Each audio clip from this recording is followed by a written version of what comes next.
Sebenarnya apa sih yang dimaksud dengan sudut? Nah, kita akan belajar tentang sudut dan ukuran sudut terlebih dahulu. Oke, sekarang masuk ke kompetensi dasar. Yang pertama, menjelaskan rasio trigonometri. Rasio dia perbandingan ya. Jadi nanti ada perbandingan trigonometri. Apa saja perbandingan trigonometri? Nanti kita ada istilah sinus, kosinus, tangen, kosekan, sekan, dan kotangen pada segitiga siku-siku. Kemudian indikator pencapaian kompetensi pada video kali ini yaitu mengetahui satuan ukuran sudut dalam radian dan derajat. Nah, ternyata satuan ukuran sudut itu dia tidak hanya dalam bentuk derajat saja, tapi ada juga dalam bentuk radian. Terus, mengubah satuan ukuran sudut dari bentuk radian ke bentuk derajat dan sebaliknya.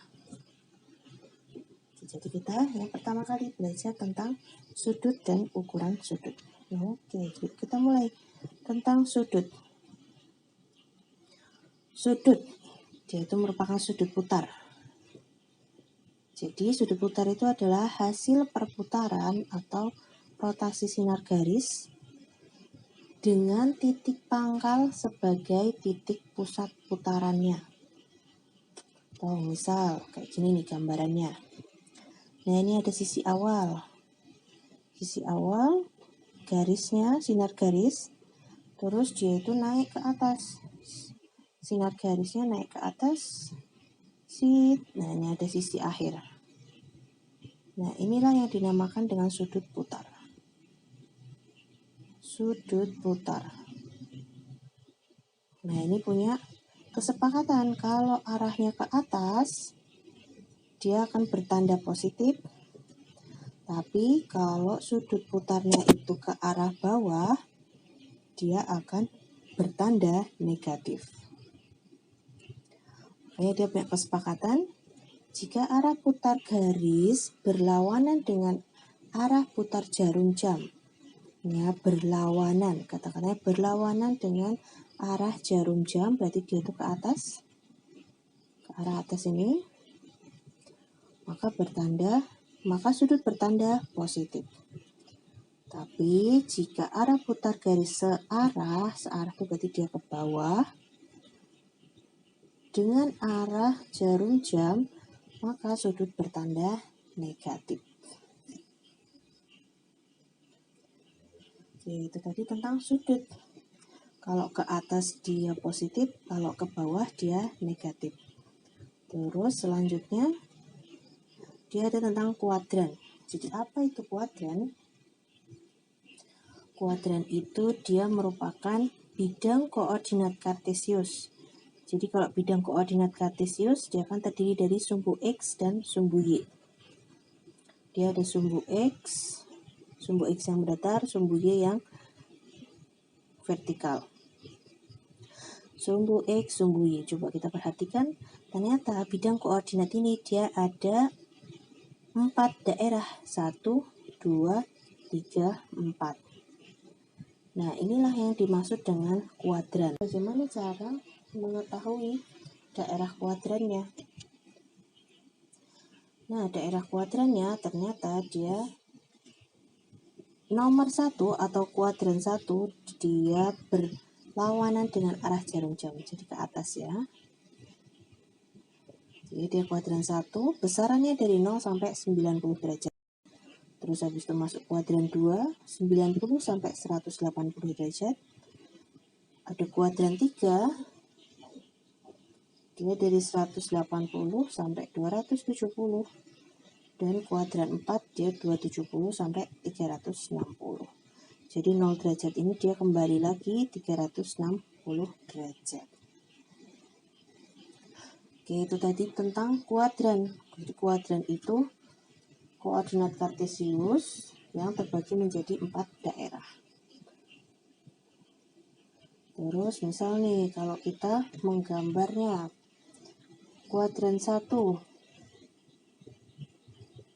Kuadran 1 dia berarti di sini dia sumbu X-nya positif, sumbu Y-nya juga positif.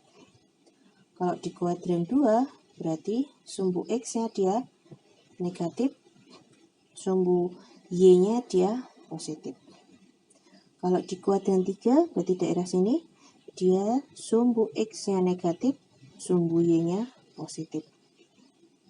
Kalau di kuadran 4, dia sumbu X-nya positif dan sumbu Y-nya negatif. Nah, ini nanti sumbu X dan sumbu Y yang negatif dan positif akan berpengaruh pada nilai rasio trigonometrinya. Oke, itu tadi tentang kuadran. Coba sekarang kita ke contoh soal. Kita mau menggambarkan sudut standar. Tentukan posisi setiap sudut pada koordinat kartesius. Yang pertama dia ada 60 derajat. 60 derajat kita gambar dulu koordinat kartesiusnya. Ada sumbu X, sumbu Y. Sumbu X, sumbu Y. 60 derajat. Berarti dia ada di kuadran berapa? Ternyata 60 derajat dia ada di kuadran 1, atau bisa kita singkat menjadi KW1. Ya, terus kuadran 1 dia kan 0 sampai 90 derajat. Berarti kalau dia siku-siku kita bagi 2, sudutnya jadi 45 derajat. Yang mau kita cari adalah 60 derajat. Berarti tinggal tambahin sedikit aja. Nah, ini dia sudut 60 derajatnya. Terus sekarang yang B. Nah, hati-hati dia ada negatif 45. Tadi kalau tanda negatif berarti kita mulainya ke arah bawah, bukan ke arah atas. Kita gambar koordinat kartesiusnya, sumbu X, sumbu Y. Kalau ke arah bawah dan dia negatif 45, otomatis dia jadi kuadran 4.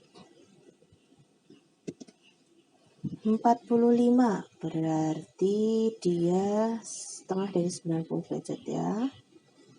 Nah, disinilah sudut negatif 45 derajat. Dia arahnya ke bawah karena tandanya negatif. Terus yang B.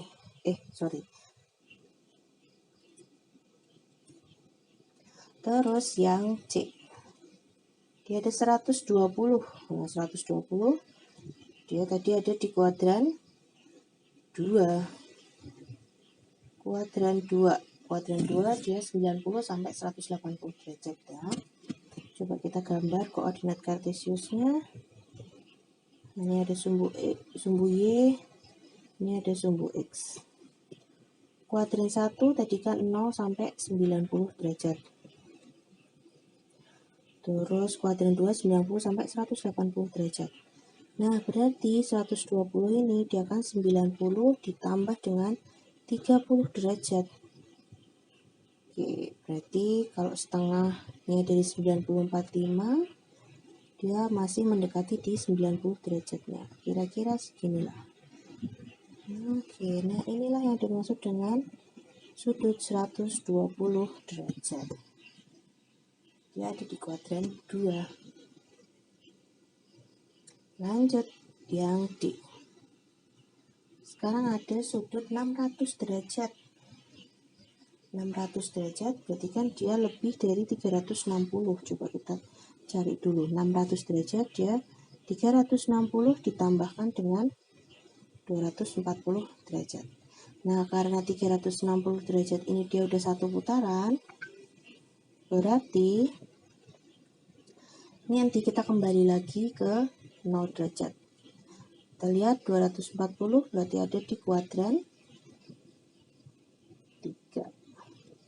Ingat, kuadran 3 dia ada di 180 sampai 270 derajat. Kita gambar bidang koordinatnya. Sumbu X, sumbu Y. Di kuadran 3 ini ada 180, 240 berarti Ini ada 180 ditambah dengan 60 derajat. 60 derajat berarti dia mendekati 270. Ini ada 45. Ini sudut 45, berarti kalau 60 derajat dia lebih sedikit. Nah, ini dia. Segini nih, dia sudutnya 240 derajat. Oke, kalau digambar satu putaran berarti dia sudah berputar satu kali. Nah, kemudian lanjut lagi kayak obat nyamuk ya. Nah, itu tadi dia tentang sudut.